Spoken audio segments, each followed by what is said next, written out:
सुरेश चौधरी आप सब नमस्कार दोस्तों, मैं सुरेश चौधरी आप सभी का फिर दोबारा से आपके अपने चैनल स्टडी सर्च में तहे दिल से स्वागत करता हूं। आज हम जो क्वेश्चन आपको बोर्ड के साइड में दिख रहा होगा, इस क्वेश्चन को सोल्व करके देखेंगे।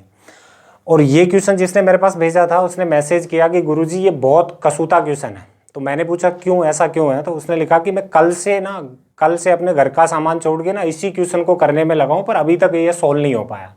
तो इस क्वेश्चन में ऐसा क्या है? पहली बार जब मैंने इस क्वेश्चन को पढ़ा तो मैं भी उसका सोल्व नहीं कर पाया, तो मैंने दोबारा उसको ध्यान से देखा, फिर इसकी कैलकुलेशन की, तो फिर जाके इसका आंसर आया।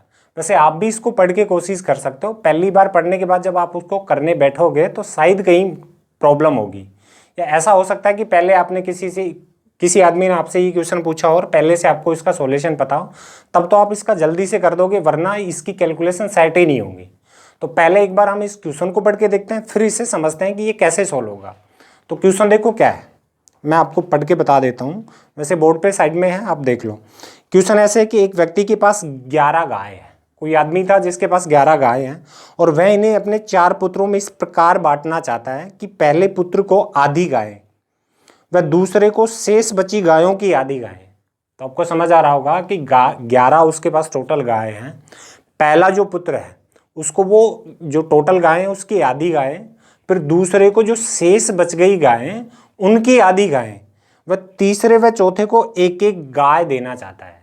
यानी जो तीसरा और चौथा उसका लड़का है उन दोनों को एक एक देना चाहता है।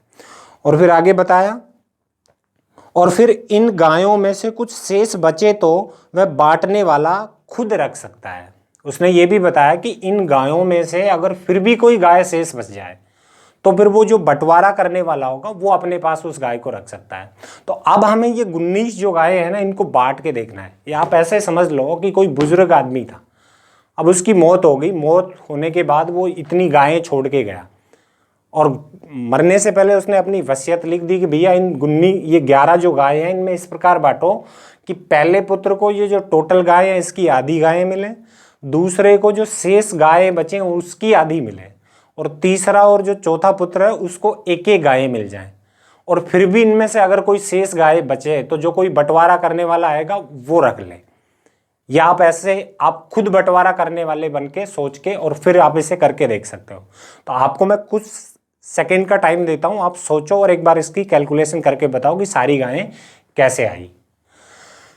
अच्छा, वैसे ये क्वेश्चन हमसे ना अक्सर लोग पूछते हैं कि जैसे हमारी एजुकेशन पूछने के बाद वो पहला क्वेश्चन हमसे ऐसे पुटअप करते हैं कि बता इसको, आपको मैथ बहुत अच्छी आती है तो आप इस क्वेश्चन की कैलकुलेशन करके देखो।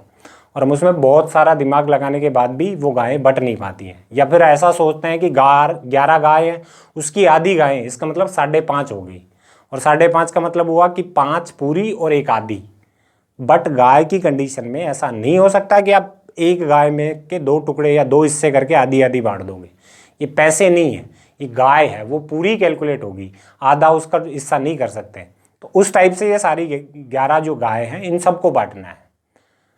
तो किसी का आंसर आया हो तो मुझे फिर वीडियो के कमेंट्स में करके बताना कि सर आपके क्वेश्चन को देखते ही हमने आंसर कर दिया था।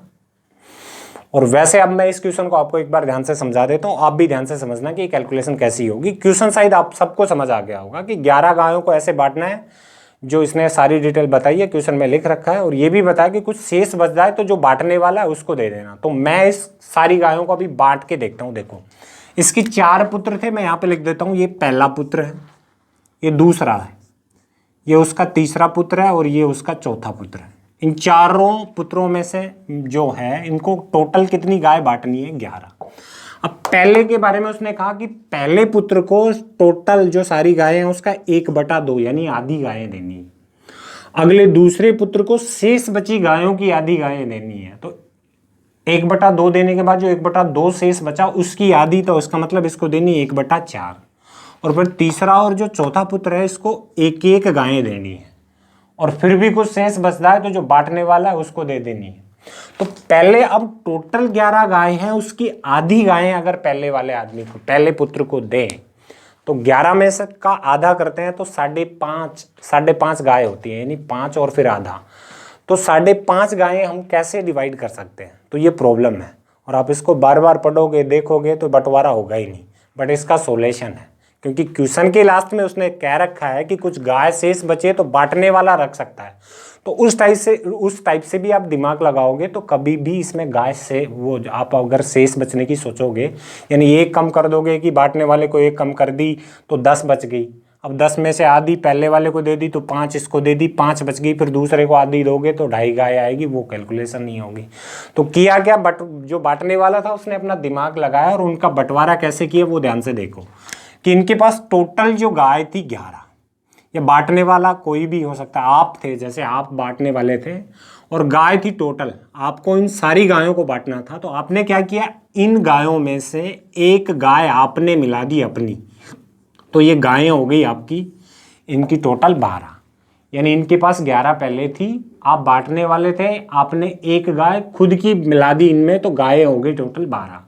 और इन 12 गायों में से देखो पहले पुत्र को आधी देनी है, तो 12 में से आधी, यानी इस पहले पुत्र को कितनी गायें दे दी, 6।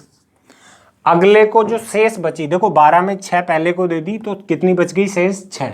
ये 6 या 6 जो गायें बची हैं, ये 6 की आधी, यानी आधी कितनी हो गई, 3 गायें किसको दे दी, दूसरे वाले पुत्र को दे दी।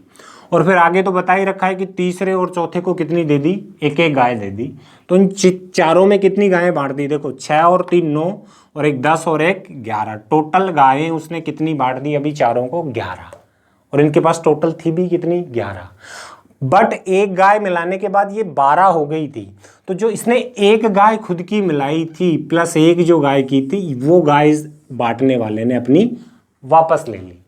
और वापस लेने के बाद देखो ये पूरा बंटवारा सही हो गया कि एक गाय खुद की मिलाई, पहले वाले को 6 दे दी, अगले वाले की 3 आ गई, दोनों को एक एक दे दी, इनकी 11 कंप्लीट हो गई। एक एक्स्ट्रा बची थी जो जिसने मिलाई थी बांटने वाले ने, उसने अपनी वो गाय वापस ले ली, तो ये पूरी कैलकुलेशन सेट हो गई। तो ऐसा एक बेसिक सा क्वेश्चन था जो हमने सोल्व करके देखा।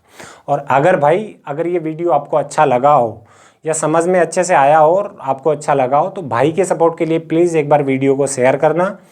और अभी तक अगर आपने हमारे चैनल को सब्सक्राइब नहीं किया है तो प्लीज़ चैनल को सब्सक्राइब करना। और इसके साथ साथ ये क्वेश्चन तो हम कभी कभार वैसे लेके आते हैं, बट इसके साथ साथ हम हमारे चैनल पर डेली मैथ और रीजनिंग की वीडियो अपलोड करते रहते हैं। तो हम अब मिलते हैं नेक्स्ट अगले वीडियो में। जब तक के लिए जय हिंद, जय भारत।